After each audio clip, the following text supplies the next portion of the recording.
Ya, baik. Assalamualaikum warahmatullahi wabarakatuh. Di sini kami akan mempresentasikan terkait dengan peralatan dalam lapisan persepsi pada IoT. Mungkin langsung saja masuk ke materinya. Yang pertama dari lapisan pada IoT itu sendiri. Jadi IoT terdiri dari tiga lapisan sistem, ada lapisan persepsi, jaringan, dan juga aplikasi. Lapisan persepsi dari berbagai jenis sensor dan sensor gate yang digunakan untuk mengumpulkan data dari lingkungan sekitar. Selain itu, lapisan persepsi juga dapat terdiri dari kode penanda atau konteks, kode pembaca atau kode reader, dan juga penanda dan pembaca RFID, GPS, video kamera.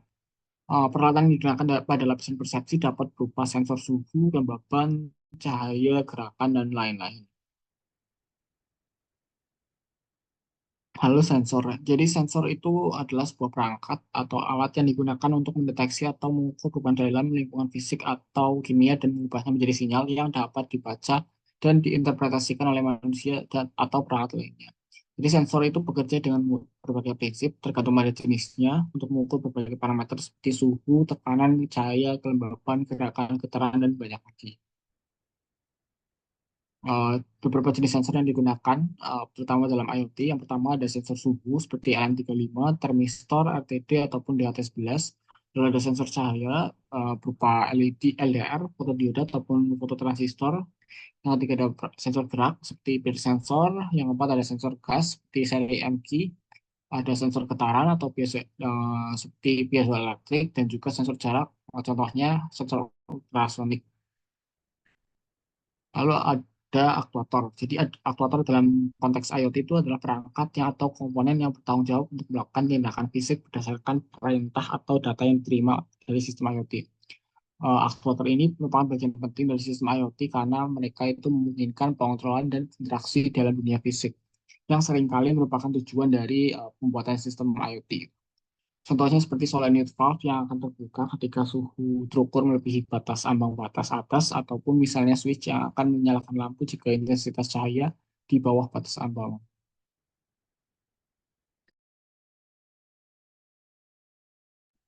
Selanjutnya, fungsi dari aktuator dan yang lain seperti halnya fungsi aktuator bertugas untuk merespon perintah yang diterima dari sensor atau perangkat kontrol dalam ekosistem IoT. Tindakan fisik ini bisa berupa berbagai hal, seperti mengendalikan motor, mengubah suhu, mengatur pencahayaan, membuka atau menutup katup, menggerakkan robot, dan sebagainya. Konektivitas aktuator ini harus terhubung ke jaringan untuk menerima perintah dari sistem IoT atau aplikasi yang mengontrolnya. Mereka dapat terhubung melalui berbagai protokol komunikasi seperti Wi-Fi, Bluetooth, Zigbee, Singwave, atau protokol khusus lainnya yang sesuai dengan aplikasinya. Dengan aktuator ini bisa bekerja yaitu dengan integrasinya dengan sensor, di mana aktuator ini sering berpasangan dengan sensor dalam aplikasi IoT. Sensor mendeteksi perubahan dalam lingkungan fisik dan saat data sensor menunjukkan bahwa suatu tindakan perlu diambil, aktuator akan diaktifkan untuk meresponnya. Dengan adanya ini, otomasi adalah tujuan utama dari IoT untuk menciptakan sistem yang dapat berperan secara otomatis tanpa campur tangan manusia yang konstan. Aktuator memainkan peran penting dalam menciptakan otomasi ini dengan merespon data sensor dan mengambil tindakan sesuai dengan parameter yang telah ditentukan. Ya, di sini ada microcontroller ya. Microcontroller ini beberapa ini yang sering digunakan seperti Atmel AVR seri Atmel ke-32, seri Atmel ke-16, seri AVR 128.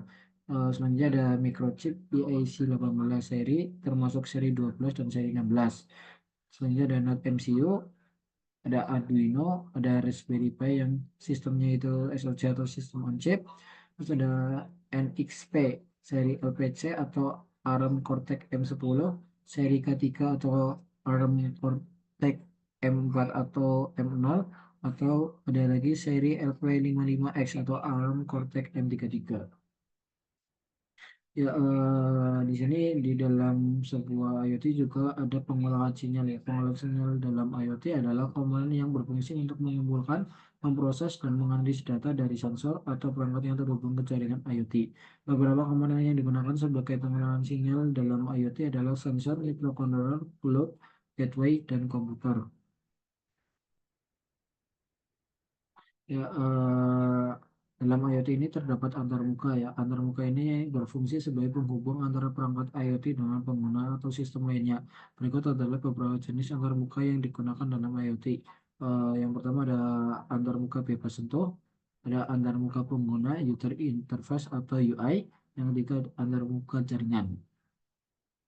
Ya, mungkin presentasi dari kami cukup sekian, kurang lebihnya mohon maaf. Wassalamualaikum warahmatullahi wabarakatuh.